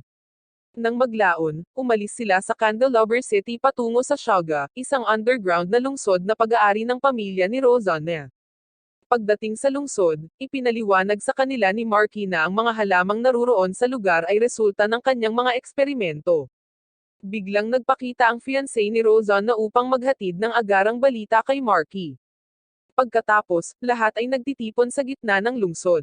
Doon, nakatagpo sila ng isang kaso ng isang sakit na nakakaapekto lamang sa Shoggoth kung saan ang apektadong individual ay nawalan ng kontrol sa kanyang katawan at nagiging isang halimaw na may tanging pagnanais na pumaslang. Sa makatuwid, siya ay dinala upang tapusin, gaya ng binanggit ni Marky. Gayunpaman, ginambala siya ng direktor at itinuro na ang public execution ay isang seryosong krimen, at sa makatuwid, may utang siyang paliwanag. Sa ilalim ng dahilan na ito ay isang nakakahawang sakit, kaya nagpa siya silang hayaan ang issue. Nang maglaon, nakita namin na sina Kiefer at Rosanna ay nasa isang kapilya na pinamamahalaan ni Marky kung saan nakatira ang mga ulilang bata ng lungsod. Doon, natuklasan namin na si Rosanna ay hindi ang kanilang biological na anak na babae, at na siya ay inampun pagkatapos mawala ang kanyang mga magulang. Gayunpaman, wala siyang anumang alaala mula sa kanyang pagkabata na nagpapaalala sa kanya kung paano siya nakarating doon. Pagkatapos nito, pumunta si Kiefer sa silid ni Melody kung saan hinihintay niya ito na galit dahil ginawa niya ang gusto niya buong araw. Kaya naman, iminungkahi niyang makipag-date para mabawi ang kanyang mga pagkakamali. Pagkatapos, ipinakita ni Kiefer sa kanya ang isang espesyal na lugar kung saan makikita namin ang isang limestone cave. Bilang karagdagan, ang mga bato ay magnetized na nagpapahintulot sa kanila na lumutang. Ginagawa nitong magandang lugar ang kuweba para sanayin ang iyong balanse. Pagkatapos ng ilang oras na magkasama, bumalik sila sa kwarto ni Melody. Doon, humihingi siya ng tawad sa kanya sa buong araw niyang pag-abala. Sa kabila noon, inamin ni Melody na kakaiba ang kanyang nararamdaman dahil gusto niyang siya lang ang taong malapit sa kanya, kaya naman ganoon siya kumilos. Maya-maya, nakatulog si Melody, at inamin ni Kiefer na siya ang unang nakakaramdam ng ganoon sa kanya, kaya hindi niya alam kung ano ang gagawin. Habang sinasabi niya ito, hinawakan niya ito sa leeg, at pumasok tayo sa panaginip ni Melody. Sa loob nito, gumagala siya sa isang hamog, at sa likuran, maririnig ang boses ng isang lalaki na nagsasabi sa kanya na gusto niya ang kanyang dugo. Nagiging sanhi ito upang magising siya at makaramdam ng hindi kasiya siyang sensasyon sa buong katawan. Kaagad pagkatapos, ang kanyang pinsan na si Alisa ay pumasok sa kanyang silid upang ipaalam sa kanya na ang taong may asol na apoy ay muling sumalakay. Susunod, pumunta sila sa pinangyarihan ng insidente. Doon, nakikita namin si Marky na umiiyak para sa mga batang inaalagaan niya na inatake. Iniulat ng direktor na maliban sa kagat sa kanilang leeg, ang mga bata ay nawalan lamang ng malay dahil ang kanilang enerhiya ay naabsorb sa parehong paraan na ginawa nila sa estudyante ng akademya. Dahil dito, sanisi ni Marky si Kiefer sa nangyari sa mga ulila, at pinapante niya ang mga lalaki ng bayan upang hanapin siya. Pagkatapos, sinubukang may sabihin si Alisa kay Melody, ngunit binanggit niya na masama ang pakiramdam niya at mas gusto niyang mapag-isa sandali. Nang maglaon, habang ang mga babae sa akademya ay nagpatuloy sa kanilang pag-aaral, sinamantala ni Melody ang pagkakataong lumayo sa grupo. Gayunpaman, naharang siya ni Black Media, na nagsabi sa kanya na hindi siya nagulat na hahanapin niya si Kiefer at nag-aalok na tumulong sa pagkolekta ng impormasyon. Habang naglalakad sila sa lungsod, tinanong ni Black Media si Melody kung ano ang kanyang plano. Sumagot siya na plano niyang magtanong tungkol sa mga mahiwagang site ng lungsod. Nang marinig ito, iminumungkahi ni Black Media na gumawa sila ng plano. Gayunpaman, bago matapos magsalita si Black Media, nilapitan na ni Melody ang ilang lokal na mamamayan at direktang tinanong sila tungkol sa mga mahiwagang site. Dahil dito, hindi siya siniseryoso at pinapagalitan ng mga babae dahil sa casual na paglapit para magtanong tungkol sa ganoong sensitibong paksa. Dahil dito, lumapit si Black Media sa isang tindahan ng bulaklak at sinabi kay Melody na ipapakita niya kung paano ito ginagawa na hinihiling sa kanya na sundin ang kanyang sasabihin.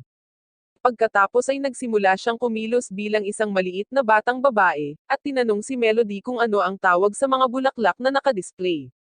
Nang marinig siyang magsalita, ipinaalam sa kanila ng may-ari ng lugar na ito ay mga bulaklak na tumutubo lamang sa Shanga.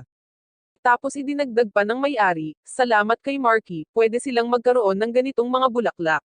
Sinasamantala ni Black Media ang pagkakataong banggitin na sinisiyasat niya ang magagandang tagumpay ni Marky. Ipinaalam sa kanya ng may-ari na, bilang karagdagan sa pagsasaliksik ng mga bagong pananim, pinag-aralan din ni Marky ang mga mahiwagang lugar. Sa kasamaang palad, dahil dito, maraming mga minor na na-injured. Maya-maya, naglalakad sila sa isang kuweba. Binanggit ni Black Media na ang pinakamadaling paraan upang makakuha ng impormasyon ay sa pamamagitan ng pag-uusap. Susunod, ibinunyag ni Melody na ang mga mahiwagang lugar ay ang Anti-Gravity Cave, ang Whirlpool Forest, at ang Crooked House na nasa harapan nila. Higit pa rito, idinagdag niya na hayagang ipinagbabawal ni Marky ang paglapit sa lugar na iyon. Pagdating sa loob ng bahay, nagkomento si Melody na tila walang ibang bagay sa lugar. Gayunpaman, itinuturo ni Black Media na ang bahay ay tila sinasadyang itayo sa ganoong paraan, tiyak na ilayo ang mga mausisa na tao.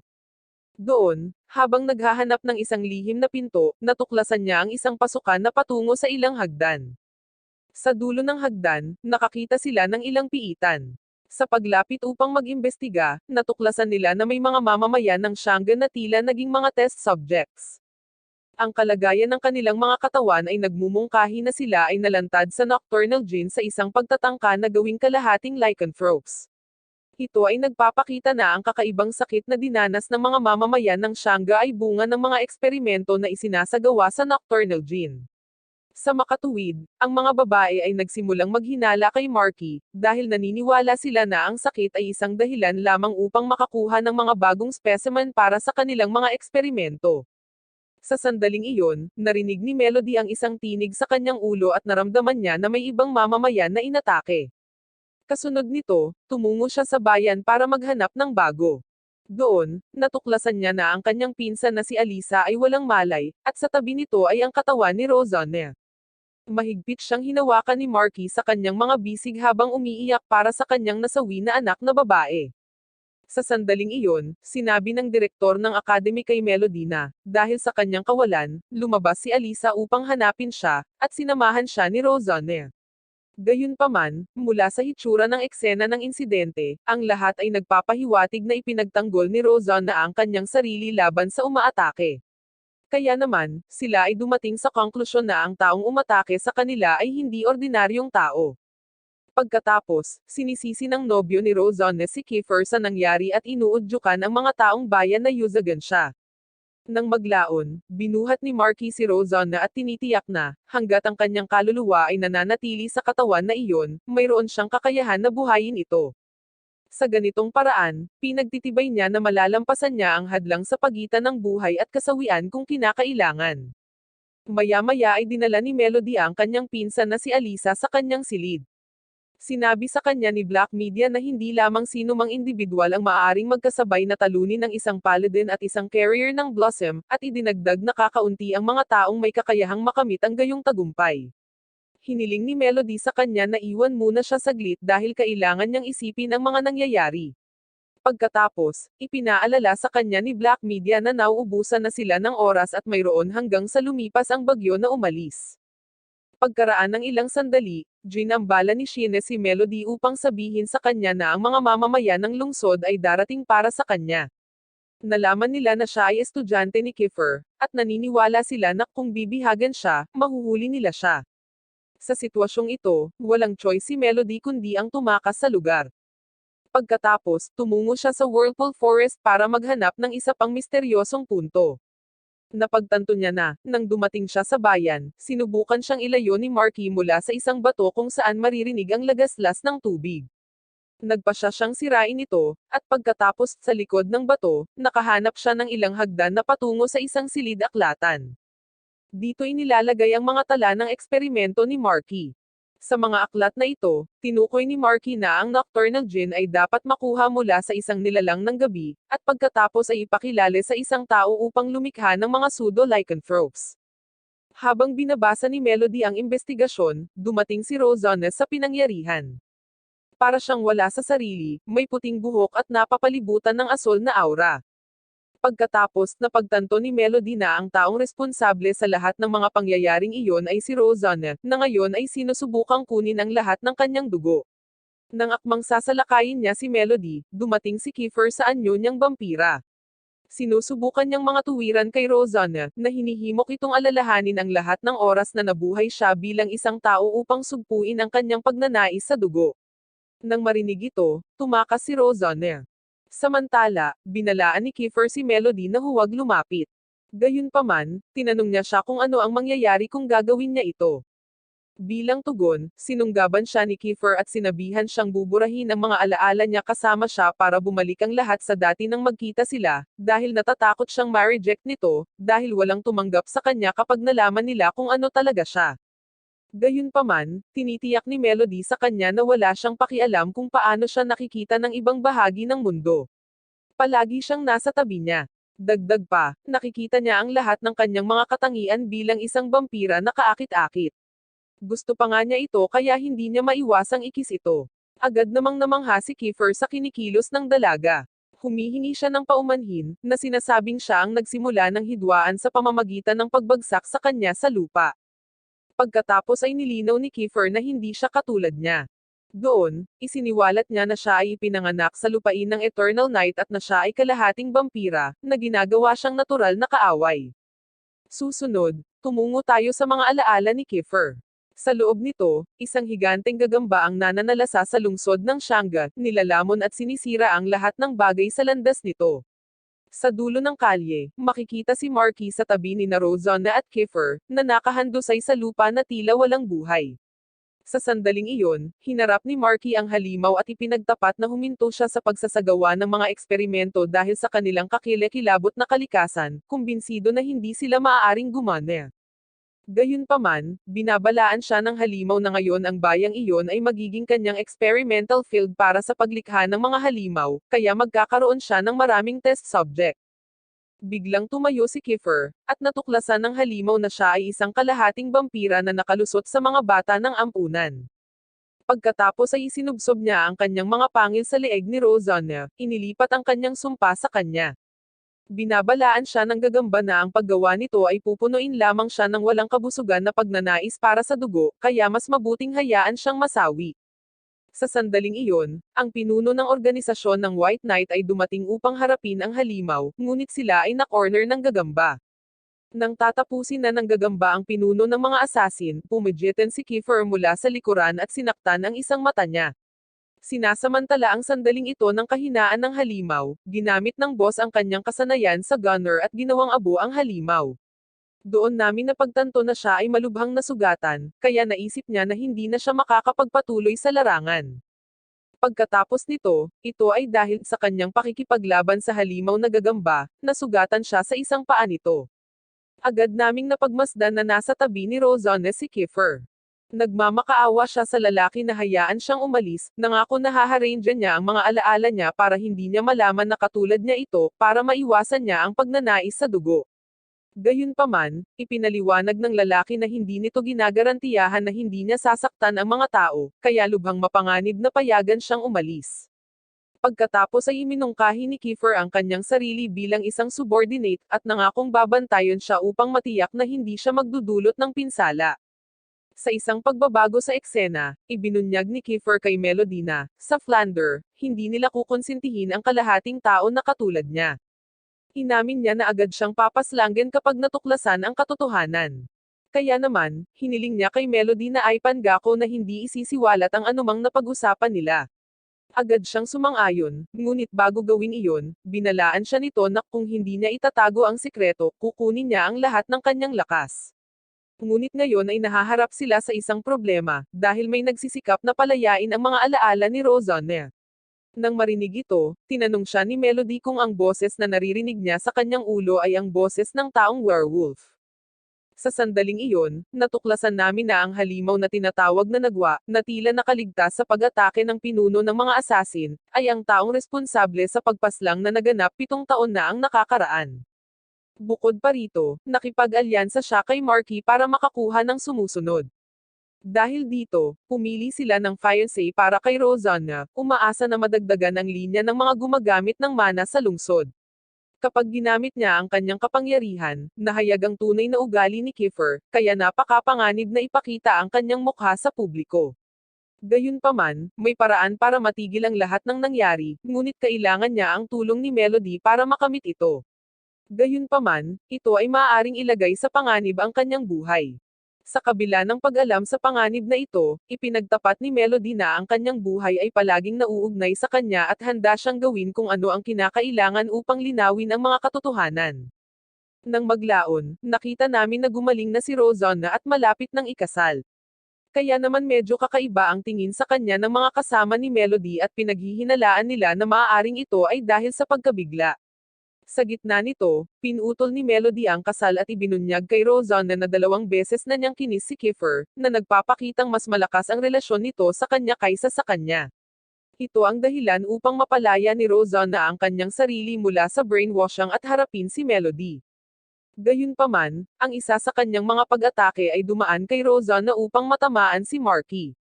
Naging sanhi ito ng apoy ng kanyang mga damit, at isang maliit na gagamba ang lumabas mula sa kanyang ulo, na lumabas na sinagwa.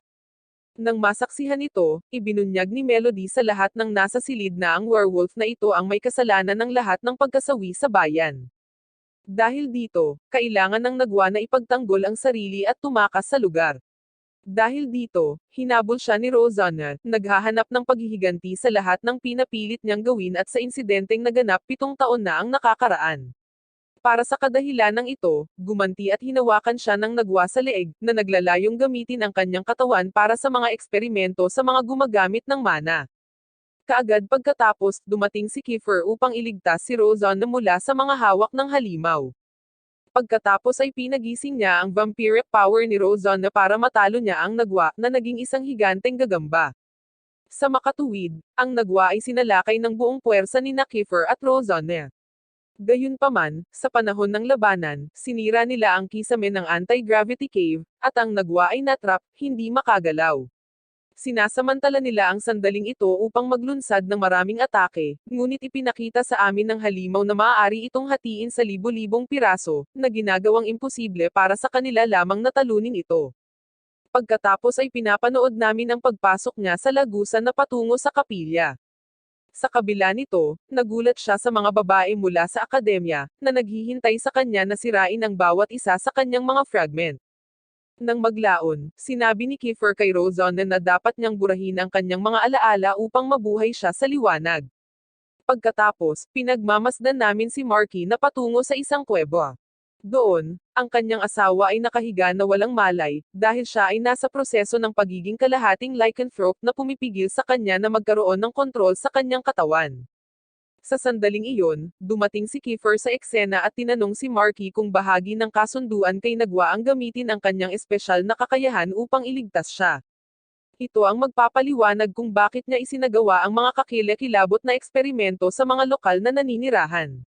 Sa puntong iyon, natuklasan namin na si Marky ay nagbigay ng kanlungan kay Kiefer, sa kanyang ina, at sa kanyang sarili habang sila ay nakatakas mula sa kanilang mga humahabol.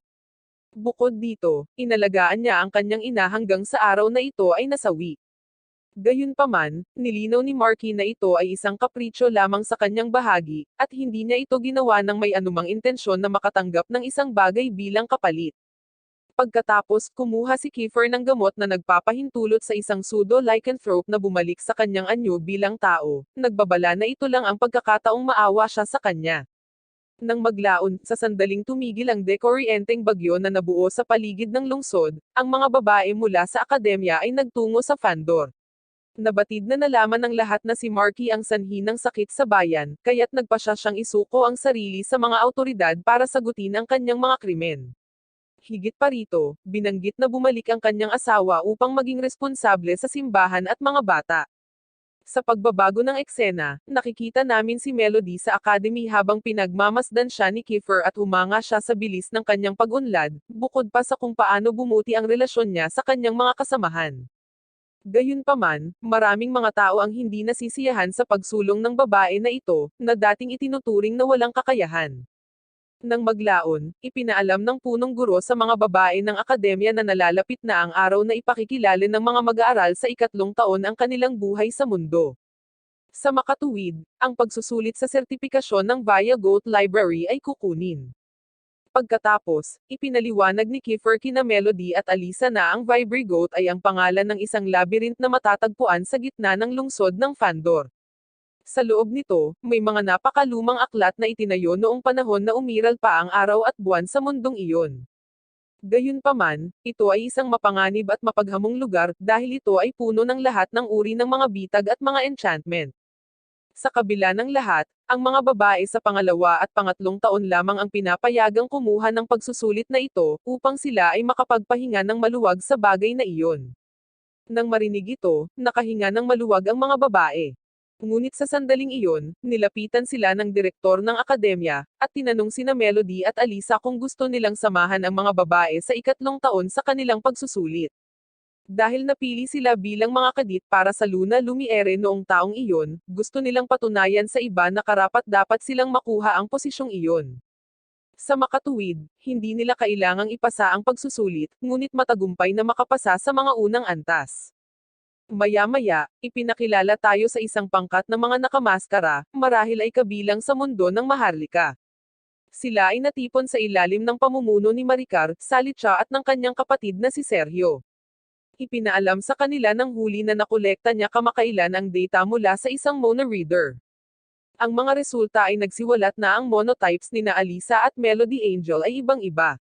Ang balitang ito ay nakakaalarma, dahil ito ay nagpapahiwatig na si Melody ay hindi isang inapo ng Angel family. Nang marinig ito, lahat ng nasa mesa ay nagalit sa balita, dahil ito ay nagpapahiwatig na ang asawa ng Night Duke ay nagkaroon ng isang relasyon, kaya nakumpirma ang mga alingawngaw. Dahil dito, iminungkahi ni Sergio na dapat nilang ibunyag ang sikreto tungkol sa karampatang babae sa mga mamamayan ng Fandor. Gayunpaman, ang hamon ay nakasalalay sa kung paano ibubunyag ang gayong lihim na makakumbinsi sa masa. Sa sandaling iyon, sinabi ni Maricar sa lahat na mayroon siyang plano. Ito ay binubuo ng paggamit ng Vibri Go textbook upang ipakita ang mga pagkakamali ni Melody Angel. Pagkatapos ng lihim na pagpupulong, nakipag-usap si Salitcha sa kanyang kapatid na si Sergio. Dahil hindi siya kumbinsido na ang kanyang desisyon ay ang pinakamahusay para kay Melody, ipinaliwanag niya sa kanya na maraming mga plano sa kaharian na umiikot kay Melody Angel at ang mga ito ay lubhang mapanganib. Sa makatuwid, itinuturing niyang maipapayo na palayain siya mula sa kanyang pagdurusa upang maiwasan ang kanyang mga panganib. Maya-maya, sa pasukan ng akademya, nagpakita ang isang lalaking nakamaskara na nagsasabing siya ang ama ni Melody. Ang kanyang intensyon ay maghasik ng mga pagdududa kung siya ba ang anak sa labas ng duke. Nang makita siya, tumakbo siya kay Melody at ipinagtapat na noong bata pa siya, nahiwalay siya sa kanya ngunit handa itong bawiin siya. Sa sandaling iyon, naglulunsad ng pag-atake si Kiefer patungo sa individual na ito, na umatras at pagkatapos ay nawala sa kadiliman. Nang maglaon, bumalik sina Kiefer at Melody sa bahay ng Angel, habang nagsasagawa siya ng regular na pagsusuri para sa kanya. Pagkatapos ay sinabi niya sa kanya na dapat niyang ipasa ang pagsusulit sa VVO Goat upang patunayan ang kanyang kakayahan, dahil may mga taong gustong saktan siya. Bilang resulta, tinanong siya ni Melody kung makapasa siya sa pagsusulit, maaari ba siyang makatanggap ng premyo mula sa kanya, na sinagot ni Kiefer na maghihintay siya kung ano ang ire-request niya. Sa isang pagbabago ng eksena, nakita namin ang punong guro at ang ikatlong taong grupo na papalapit sa pasukan sa silid-aklatan. Nalaman namin na si Melody ang napili bilang pinuno ng grupo. Nang maglaon, nakita namin na sina Kiefer at Rosanna ay kasama niya upang mag-alok ng kanilang suporta. Maghihintay sila sa kanya kapag natapos na ang lahat. Kapag ginamit ng direktor ang kanyang mana para buksan ang library, umakyat silang lahat sa isang platform. Samantala, ipinaliwanag niya sa kanila na habang pababa sila ng mga antas, mas malakas ang mga hamon na kailangan nilang harapin. Para sa kadahilanang ito, inirerekomenda niya na huwag silang mas bumaba kaysa sa iminungkahi at dapat na bumalik bago maabot ng hourglass ang katapusan nito.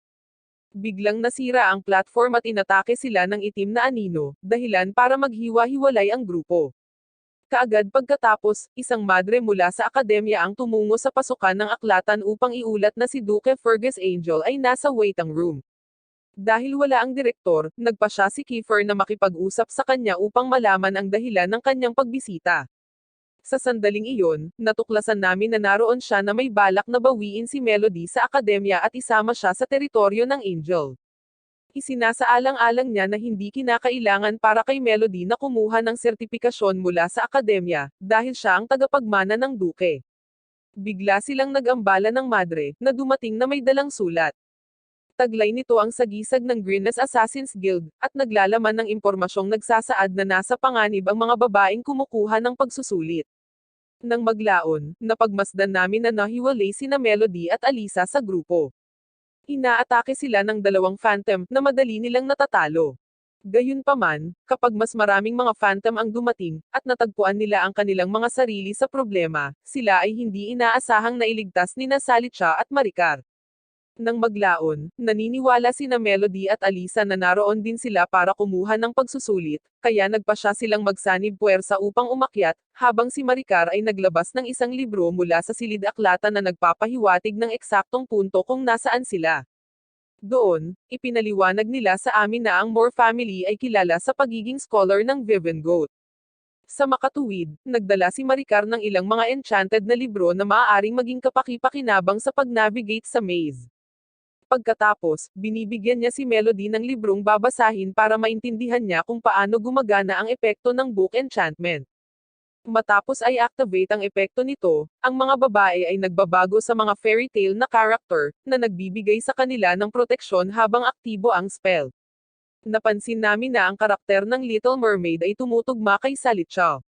Gayunpaman, nang makita siya, itinuturing ng mga babae na hindi patas na, dahil nasa parehong taon sila, ang kanyang asset ay napakalaki. Kaya naman, bilang paghihiganti, nilalapitan nila siya para takutin siya. Ngunit bago niya maipagpatuloy ang inkantasyon, nauubos ang oras. Higit pa rito, ipinaalala ni Alisa sa kanila na ang oras ng pagsubok ay umuusad din, kaya dapat silang magmadali. Susunod, pumunta sila sa lugar ng pagsubok sa palapag na iyon at nakakita ng libro sa gitna ng silid. Sinasabi nito sa kanila na dapat nilang ayusin ang mga aklat sa pagkakasunod-sunod ng simbolo. Habang nakikipagharap si Melody sa mga demonyong kumakain ng libro, inalam ni Maricar kung saan dapat ilagay ang mga libro upang tapusin ang pagsubok. Kapag ang huling aklat ay nailagay sa lugar nito, 4 na aklat ang nahayag na maaaring kunin mula sa lugar bilang patunay na sila ay nakapasa sa pagsusulit. Itinuro ni Maricar na may alam siyang shortcut para makabalik sa akademya. Gayunpaman, kinuha ni Salicha ang libro ni Melody at inaalerto sila na ang pagsubok ay isang bitag para sa kanya. Nang maglaon, nakita namin na si Sheena at ang mga direktor ay nahulog sa pinakamataas na palapag ng aklatan kung saan sila ay tinambangan ng mga miyembro ng Grimace Guild. Sa pagsisikap na protektahan ang mga mag-aaral, ang punong guro ay malubhang nasugatan at nangakong ibibigay ang kanyang buhay para sa kanila. Nang malapit na nilang talunin siya, dumating sina Kiefer at Rozan na upang talunin ang mga kaaway.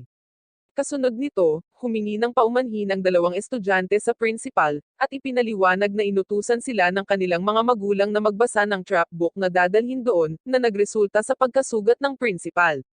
Pero wala silang ideya na may mangyayaring ganito, kaya labis silang nanghihinayang. Sa tiyak na sandali, ang pinuno ng assassins ay muling nabuhay bilang isang halimaw at nagsimula ng isang labanan kay Kiefer. Bagamat napakalakas ng pinuno upang harapin siya, pinag-iisipan ni Kiefer ang posibilidad na magbago sa kanyang bersyon ng vampira. Gayunpaman, alam niyang kapag nalaman ito ng direktor, mawawalan siya ng pagkakataong makasama si Melody. Sa makatuwid, nagpasya siyang ipagpatuloy ang pakikipaglaban tulad nito, sa kabila ng pagiging dahado. Pagkatapos ay pinutol ng Bandage Boy ang labanan at, sa kanyang kapangyarihan ng werewolf, natalo ang pinuno. Nang nasaksihan ito, nagulat ang mga babae, dahil hindi sila makapaniwala na isang taong werewolf ang nagligtas sa kanila. Kaya naman, nilapitan siya ni Sheena at pinasalamatan siya sa pagliligtas sa kanilang buhay. Nang maglaon, ipinaalam ng lalaking may mga bendahe kay Kiefer na ang Grimace Guild ay sumalakay sa akademya. Nangyayari ito bago pa lamang mabunyag ang sikreto na hindi kabilang sa pamilya Angel si Melody, tinitiyak na walang makakasaksi sa kanyang talento. Maya-maya, dumating ang pinuno ng White Knight Guild. Pagkatapos, ang lalaki na may mga bendahe ay nagmumungkahi ng isang pagpapalitan ng impormasyon, kapalit ng pinuno na magbibigay sa kanya ng formula na nagiging mga tao ang kalahating lycanthropes. Nang maglaon, hinanap ni Kiefer si Melody dahil nasa panganib siya at hindi alam ang intensyon ng mga umaatake. Pagkatapos ay napagmasdan namin na pinabagsak ni Melody si Maricar sa paghahanap ng paliwanag, dahil akala niya ay magkaibigan sila at gustong malaman kung bakit niya siya pinagtaksilan ng ganoon.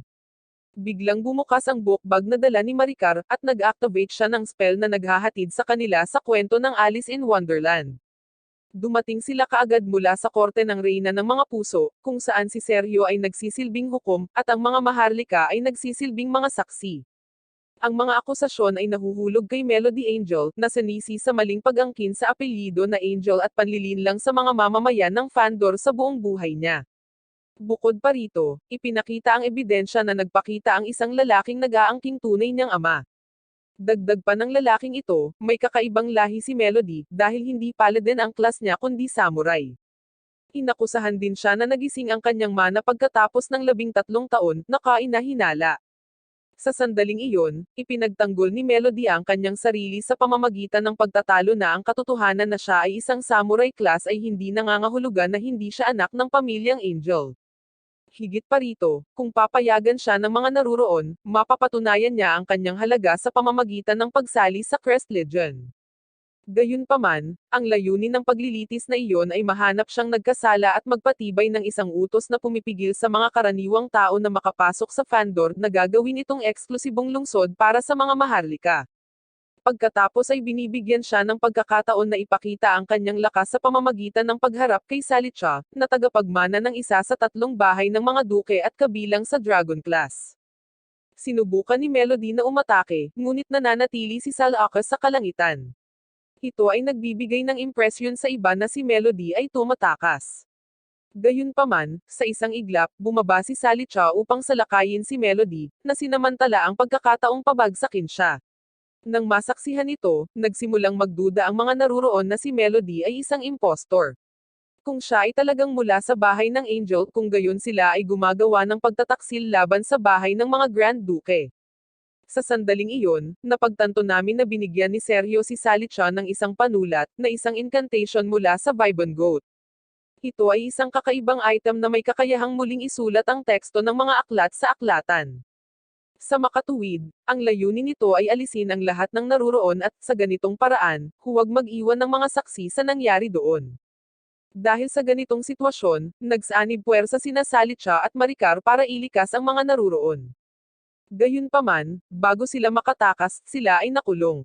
Ang taong nakamaskara na nagpanggap bilang impostor na ama ay sumalakay kay Alisa, na bumagsak kay Melody mula sa epekto ng atake. Nang malapit na niyang puntahan si Melody, nagpakita si Kiefer para iligtas siya. Iminungkahi niya na iwanan niya ang natitira sa kanyang mga kamay, ngunit iginiit ni Melody na gusto rin niyang protektahan ang kanyang mga kasama at ipahayag ang kanyang pagnanais na lumaban sa kanyang tabi.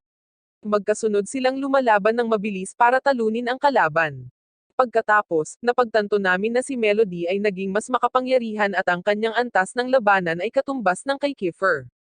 Pagkatapos ay ginamit niya ang kanyang espesyal na pag-atake ng 1,000 nagniningning na mga espada na natutunan niya mula kay Kiefer, at natalo ang kalaban. Nang matapos ang laban, dumiretso siya sa pagyakap sa kanya, habang pinapanood sila ng mga babae. Sa sandaling iyon, napagtanto namin na kung masawi ka sa isang fairy tale sa aklatan, ihahatid ka sa labas, ngunit nasugatan ka pa rin sa mga pag-atake. Pagkatapos, ang lalaking nakamaskara ay nakiusap kay Sergio na patawarin siya sa pagkabigo sa kanyang misyon, ngunit pinaslang siya ni Sergio, dahil hindi siya kailangan para sa kanyang mga plano. Nang maglaon, ang balita tungkol sa nangyari sa Academy ay inilathala sa mga pahayagan ng lungsod. Bilang karagdagan, nagsimulang magpakita ang mga tao na nagsasabing sila ang tunay na ama ni Melody. Napansin namin na ang mga aksyon ni Sergio ay nakatago at binigyan siya ng kredito para sa isang pagsisiyasat.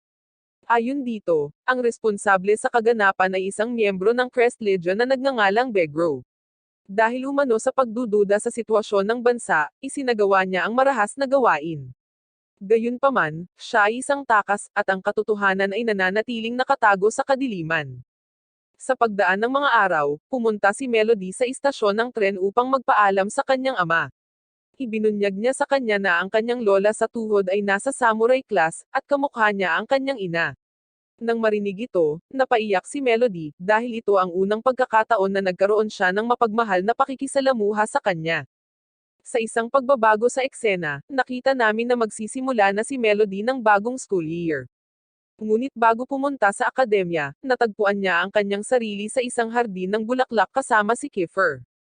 Pinasasalamatan niya ito sa pagpasa sa pagsusulit, at ipinahayag ang kanyang pag-asa na siya ang unang makakakita kapag nakilala siya ng malupit na mundong ito. Higit pa rito, ipinagtapat ni Melody na sa halip na ibigay nito ang kanyang buhay para sa kanya, gusto niyang ibigay ang buhay nito para protektahan siya. Kaagad pagkatapos, lumapit si Kiefer kay Melody upang tanggapin ang kanyang proposal. Sa ganitong paraan, kumbinsido siya na tama ang kanyang paghatol tungkol sa kanya, dahil siya ang naging tanging pagmamalaki niya bilang isang assassin.